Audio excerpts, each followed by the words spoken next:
बहुत समय पहले की बात है। एक छोटे से गांव में एक युवक रहता था जिसका नाम समीर था। समीर अपने काम में बहुत मेहनती और ईमानदार था, लेकिन उसे एक बात हमेशा परेशान करती थी।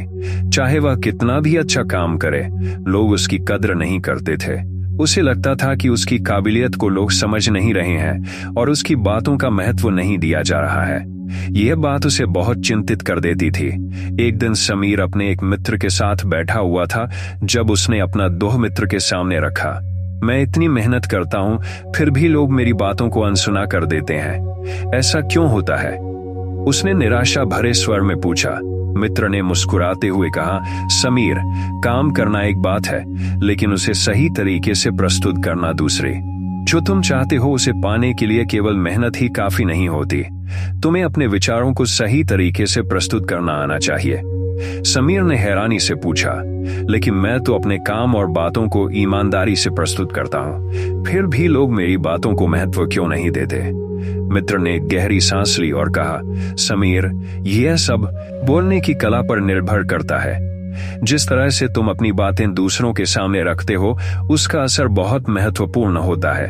यदि तुम इस कला को सीख जाओ तो जो तुम चाहोगे वो तुम पा सकोगे। समीर को अपने मित्र की बात सुनकर यह एहसास हुआ कि शायद वह सही कह रहा था। उसे समझ में आया कि उसकी मेहनत और ईमानदारी के बावजूद उसे अपनी बातों को सही तरीके से प्रस्तुत करने में कमी हो रही है। उसने तय किया कि वह बोलने की कला सीखेगा ताकि वह जो भी चाहे उसे पा सके। समीर ने इस विषय में और जानकारी प्राप्त करने के लिए अपने गांव के बुजुर्गों से सलाह ली। एक बुजुर्ग व्यक्ति जो बहुत ज्ञानी थे ने उसे सुझाव दिया कि उसे नगर में एक प्रसिद्ध साधु के पास जाना चाहिए जो लोगों को बोलने की कला सिखाते थे। वह साधु बहुत अनुभवी और ज्ञानी थे और उनकी बातें सुनकर कई लोग अपने जीवन में बदलाव लाए थे। समीर ने उसी दिन नगर जाने का निश्चय किया। वह साधु के पास पहुंचा और उन्हें प्रणाम किया। मुझे आपकी सहायता चाहिए, समीर ने विनम्रता से कहा। मुझे बोलने की कला सीखनी है ताकि मैं अपने विचारों को सही ढंग से प्रस्तुत कर सकूं और जो भी चाहूं वह प्राप्त कर सकूं। साधु ने मुस्कुराते हुए कहा, बोलने की कला केवल शब्दों का खेल नहीं है। यह एक गहन प्रक्रिया है जिसमें तुम्हारे विचार, तुम्हारा दृष्टिकोण और तुम्हारी मानसिकता शामिल होती है।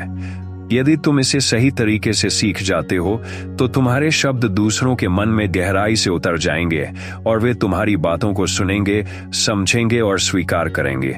साधु ने समीर को सबसे पहले एक महत्वपूर्ण सबक सिखाया, बोलने से पहले सुनने की कला सीखो। समीर ने आश्चर्य से पूछा, लेकिन मैं तो बोलने की कला सीखने आया हूं, सुनने की नहीं। इसका क्या महत्व है? साधु ने धैर्यपूर्वक उत्तर दिया, यदि तुम दूसरों को सही ढंग से सुनोगे तभी तुम समझ पाओगे कि वे क्या चाहते हैं, उनकी भावनाएं क्या हैं और उन्हें किन चीजों की आवश्यकता है, जिससे तुम्हारी बोलने की। जब तुम किसी की बात ध्यान से सुनते हो तो वह व्यक्ति स्वतः ही तुम्हारी बात सुनने के लिए तैयार हो जाता है। समीर को यह बात समझ में आ गई। उसने साधु के साथ समय बिताना शुरू किया और उनकी बातें ध्यान से सुनता रहा।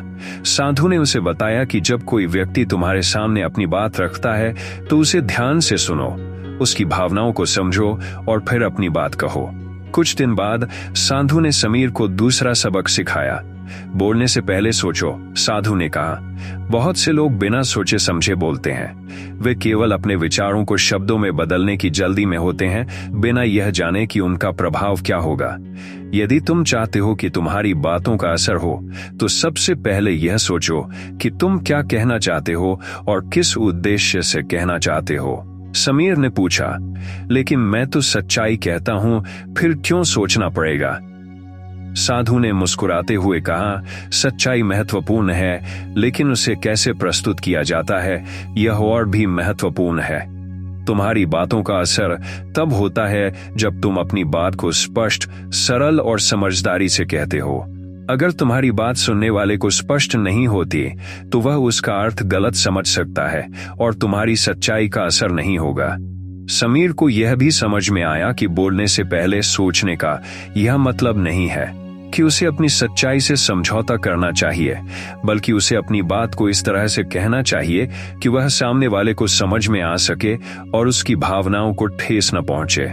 समय बीतता गया और समीर ने साधु से नई नई बातें सीखनी शुरू की। एक दिन साधु ने उसे एक और महत्वपूर्ण पाठ सिखाया, बोलने में आत्मविश्वास का महत्व।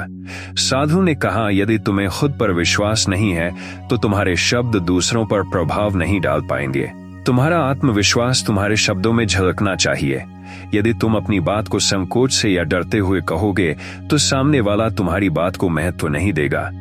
समीर ने पूछा, आत्मविश्वास कैसे बढ़ाया जा सकता है? साधु ने उत्तर दिया, आत्मविश्वास तब आता है जब तुम्हें अपनी क्षमता और ज्ञान पर विश्वास होता है। इसके लिए आवश्यक है कि तुम लगातार सीखते रहो और अपने ज्ञान को बढ़ाते रहो। इसके साथ ही जब तुम बोलो तो अपनी भावनाओं को नियंत्रण में रखो और पूरी शांति और स्थिरता के साथ अपनी बात कहो। समीर ने साधु की बातों को अपने जीवन में अपनाना शुरू किया। उसने आत्मविश्वास के साथ बोलना शुरू किया और जल्द ही उसे यह महसूस हुआ कि उसके शब्दों का प्रभाव बढ़ने लगा है। लोग उसकी बातों को सुनने लगे और उसे महत्व देने लगे। कुछ समय बाद साधु ने समीर को एक और गहरा सबक सिखाया, भावनाओं को समझो। साधु ने कहा, जब तुम बोलते हो तो यह मत भूलो कि शब्द केवल एक माध्यम होते हैं। असली प्रभाव तब पड़ता है जब तुम्हारे शब्दों के पीछे सच्ची भावना होती है। यदि तुम किसी के साथ सच्ची सहानुभूति या समझदारी से बात करते हो तो तुम्हारे शब्दों का प्रभाव कई गुना बढ़ जाता है। समीर ने पूछा, तो क्या हमें अपनी भावनाओं को व्यक्त करना चाहिए? साधु ने कहा, हाँ, लेकिन संतुलित तरीके से। अत्यधिक भावुकता या कठोरता से बचो। तुम्हारी भावनाएं स्पष्ट होनी चाहिए, लेकिन वे संतुलित और मर्यादित होनी चाहिए। समीर ने साधु की इस बात को भी अपने जीवन में अपनाया। उसने देखा कि जब वह लोगों के साथ उनकी भावनाओं को समझकर बात करता है तो वे उसकी बातों को और अधिक ध्यान से सुनने लगते हैं। उसके शब्दों का प्रभाव गहरा होता गया और उसे वह सम्मान मिलने लगा जिसका वह हमेशा से हकदार था। साधु ने समीर को एक और महत्वपूर्ण सबक सिखाया, बोलने के लिए सही समय और जगह का चयन करो। साधु ने कहा, कई बार हम सही बात कहते हैं लेकिन उसका असर इसलिए नहीं होता क्योंकि हम उसे गलत समय या जगह पर कहते हैं। यदि तुम चाहते हो कि तुम्हारी बातों का सही असर हो तो हमेशा यह ध्यान रखो कि तुम किस समय और किस परिस्थिति में अपनी बात कह रहे हो। समीर ने यह सबक भी अपने जीवन में अपनाया। उसने देखा कि जब वह सही समय पर सही बात कहता है तो उसका प्रभाव कई गुना बढ़ जाता है। लोग उसकी बातों को ध्यान से सुनते और वह अपने उद्देश्यों में सफल होता है। दोस्तों, मुझे उम्मीद है कि आपको मेरी ये प्रेरणादायक कहानी आपके जीवन में सफल बनाने में काम आएगी। दोस्तों, ऐसी प्रेरणादायक कहानी सुनने के लिए आप हमारी चैनल को लाइक कीजिए, सब्सक्राइब कीजिए और शेयर कीजिए।